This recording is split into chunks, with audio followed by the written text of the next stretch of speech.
Hello, my name is Troy and welcome back to my YouTube channel, Dividend Obsession. In today's video, we're going to be going over my personal investing blueprint that I'm using to help me hopefully retire early and save about 50% of my income. Disclaimer, I am not a financial planner, so please do your own research before taking any of this advice. Now let's get to the content.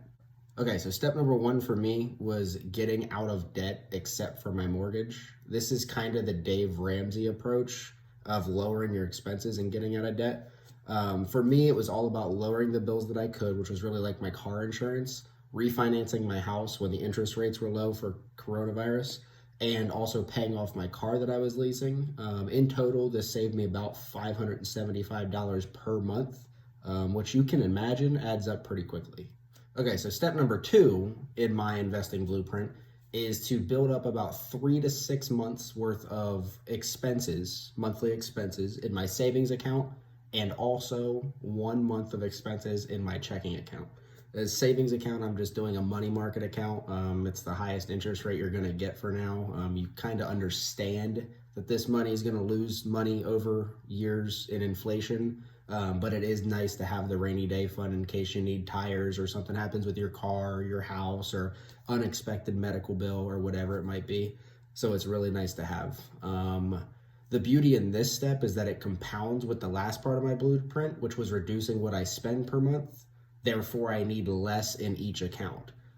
So if your monthly bills are $2,000 a month and you can lower it to $1,000 a month, now to hit your 3 to 6 months, you only need, 3 to 6,000 instead of 6 to 12,000.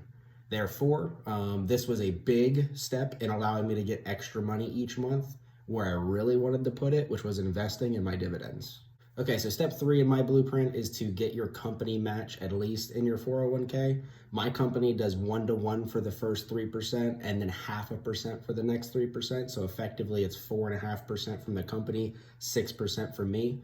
It is wise to at least contribute whatever your company match is in your 401k before moving on to any other steps in this process, but do what you want. Again, not financial advice, just a suggestion.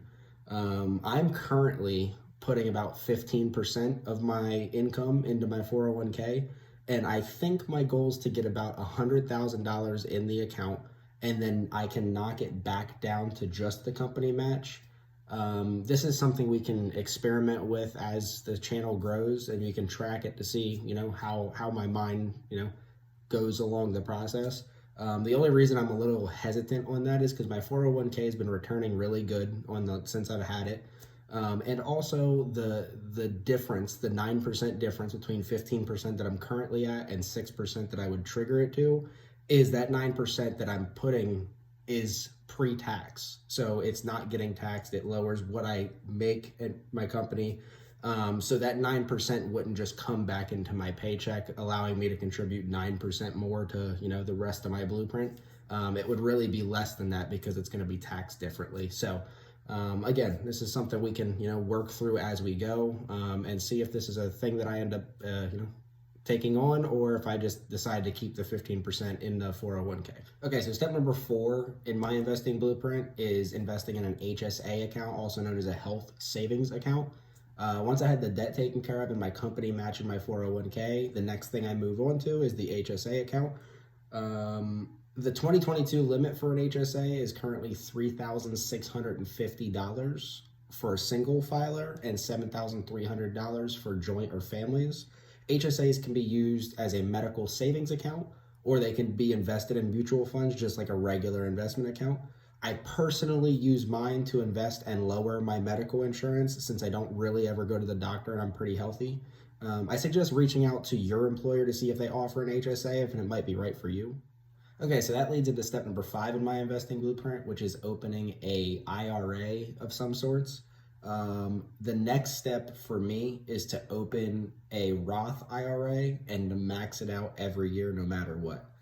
There are different types of Roth, and understanding the pros and cons for each type of Roth is important before taking this step to make sure you're picking the right account for you. The basics are as follows. A Roth IRA is generally better if you believe that you will make more money later in your career than you currently make. Some other tips for it is you can max it out at $6,000 per year unless you're over 50 years old, in which you could put $7,000 per year.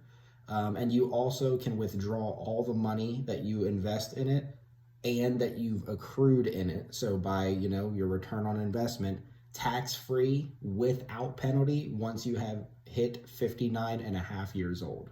Very, very good. I love, this is the one I personally have. The other one is a traditional IRA. It's generally better if your main goal is to reduce your taxable income for the current year to assist towards things like tax incentives that you normally wouldn't get, which could be like a child tax credit or a student loan interest reduction. So if you're really interested, like, hey, I make too much to qualify for these things, you could do a traditional IRA, contribute that money, it'll lower your tax bracket and you might qualify for those things. With the traditional IRA, again, it's a $6,000 per year unless you're over 50, $7,000 per year at that point, same as the Roth. And also with the traditional compared to the Roth, you can also begin withdrawing at 59 and a half, penalty free. But a little difference is that you must begin withdrawing at 72 in the traditional account, no matter what. This one's a little detailed. There's a lot of intricacies with these two types of accounts. So please let me know in the comments down below if you want a full video on this explaining the differences between the two. Okay, so the sixth and final step in my investing blueprint is to invest in an IBA, which is also known as an individual brokerage account. This is especially important step for me since my goal is to retire by 50 years old. I will need to use this account to support that early retirement until I have access to the other accounts that we mentioned previous, penalty free at the age of 59 and a half, such as the 401k, HSA, and my Roth. There are several places that you can open an IBA account, with mine being at the same place as my 401k, HSA, and Roth, Fidelity, just for simplicity's sake. But you can go online and Google IBA, individual brokerage account, and you can see everywhere that you can open them. And then maybe start looking into like the pros and cons of opening one on each individual, brokerage, just to see which fits your needs the best. Okay, so let's go over my financial blueprint again. First step is to get out of consumer debt. Second step is to build an emergency fund with 3 to 6 months worth of expenses in your savings, 1 month worth of expenses in your checking account. Then you get your company match in a 401k. I'm currently at 15%, even though the company match stops at 6%. This is the one that we're going to monitor over time to see how I want to change that. Next step is to max out the HSA, max out your Roth IRA in my case, and then all the focus for the rest of the year goes to the IBA to help me retire early, since I cannot touch the other accounts until 59 and a half, and I plan to retire before that. All right, so that's going to wrap it up for today's video. Please be sure to like the video, as it helps with the YouTube algorithm and it helps me get the content to others. Subscribe to the channel to stay up with the content. Share with friends and family that might find this useful or interesting. And then comment down below if there are any types of accounts that you would like to have their own videos. I mentioned the difference between Roth and traditional. I can dive more deep into HSA accounts. Whatever you guys want me to look into, I can at least give my opinion on it. And until next time, see ya.